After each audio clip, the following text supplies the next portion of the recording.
100 hari telah berlalu, 240 hari sudah dilewati, tapi perubahan yang dijanjikan tak kunjung terlihat.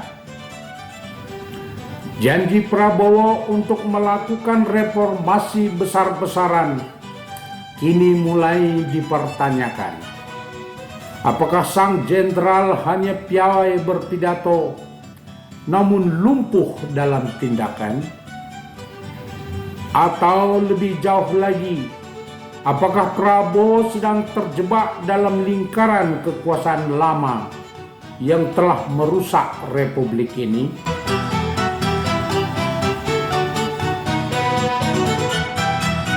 Selamat datang di PJP Ginting Channel Opini Kebangsaan, kanal yang menghadirkan analisis tajam dan independen atas dinamika kekuasaan demi masa depan Indonesia yang lebih adil dan bermartabat.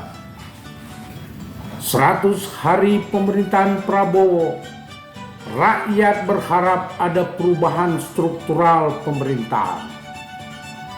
Kala itu Prabowo menjanjikan 200 hari pemerintahannya akan melakukan perubahan besar-besaran secara struktural dan menyeluruh.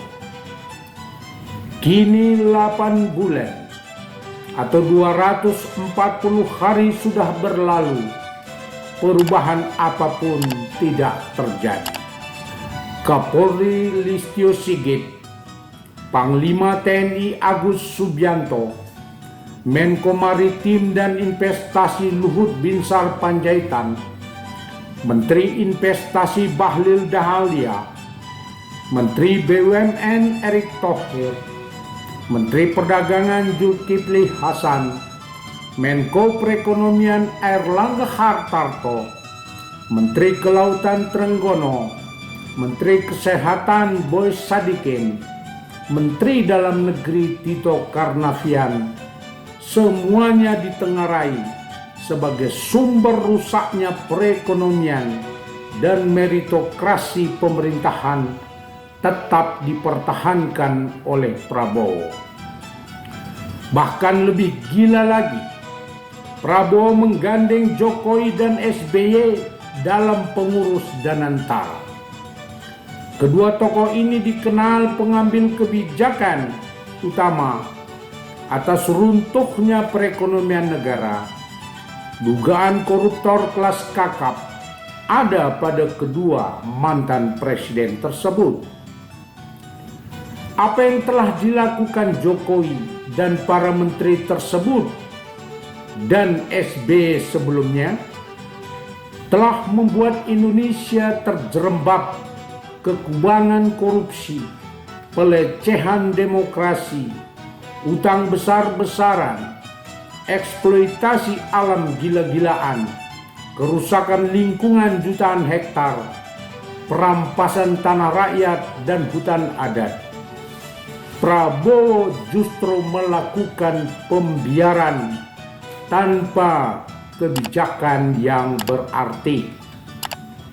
Prabowo dalam berbagai pidato menunjukkan jiwa nasionalisme dan patriotisme, berpihak pada kepentingan rakyat, berjuang untuk kesejahteraan rakyat, kontras dengan tindakan nyata yang dilakukan.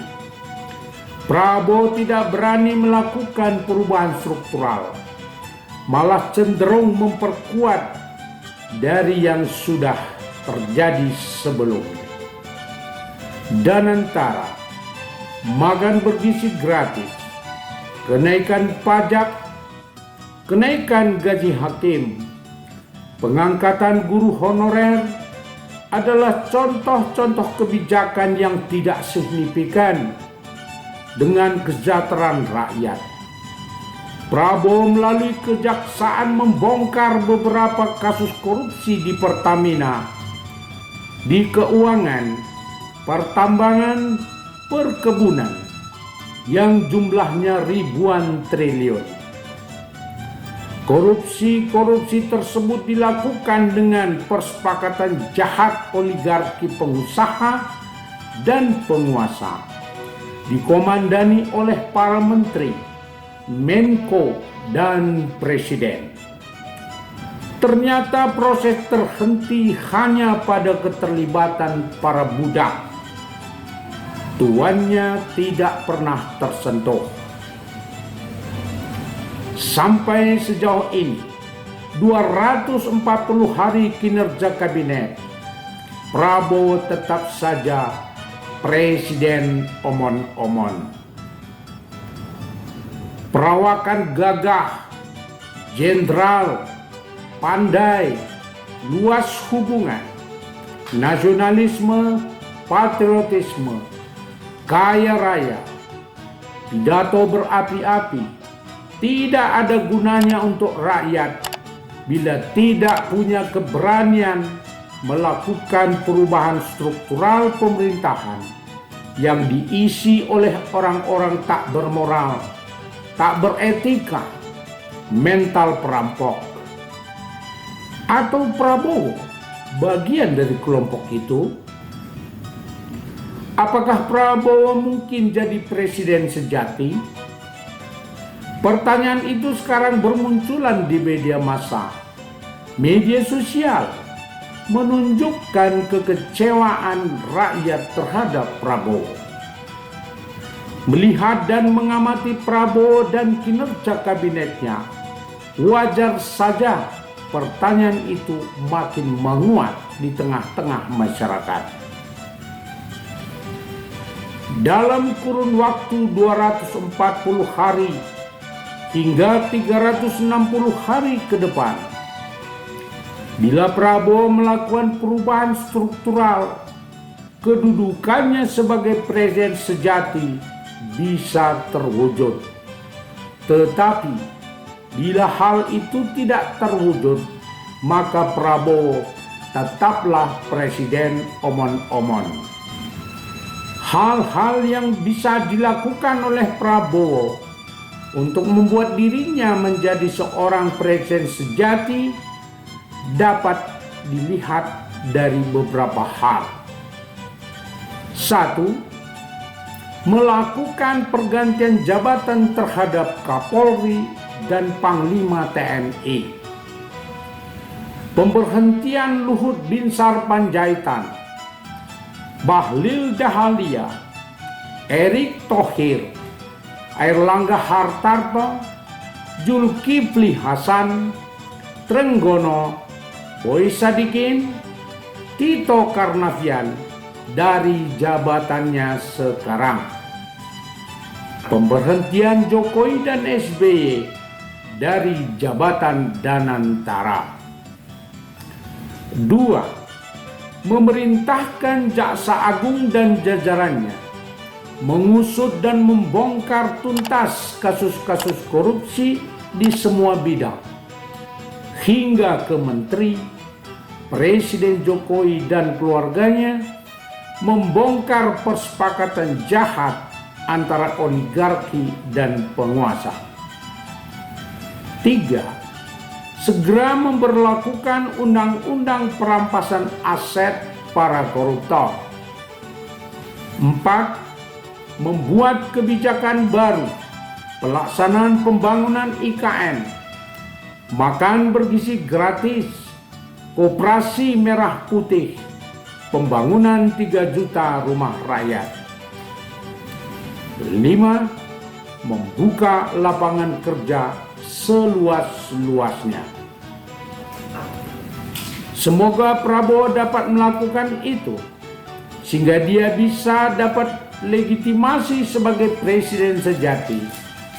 Kalau tidak bisa melakukannya, Prabowo tetap hanya presiden omon-omon saja. Prabowo memiliki segala yang dibutuhkan untuk menjadi presiden sejati. Pengalaman militer, kekuatan politik, jaringan internasional, dan dukungan mayoritas.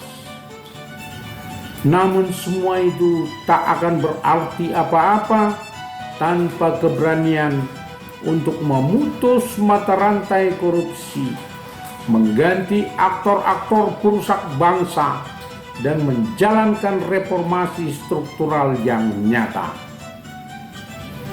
Apakah Prabowo siap meninggalkan zona nyaman dan menjadi pemimpin perubahan sejati, atau ia akan selamanya dikenang hanya sebagai presiden omon-omon?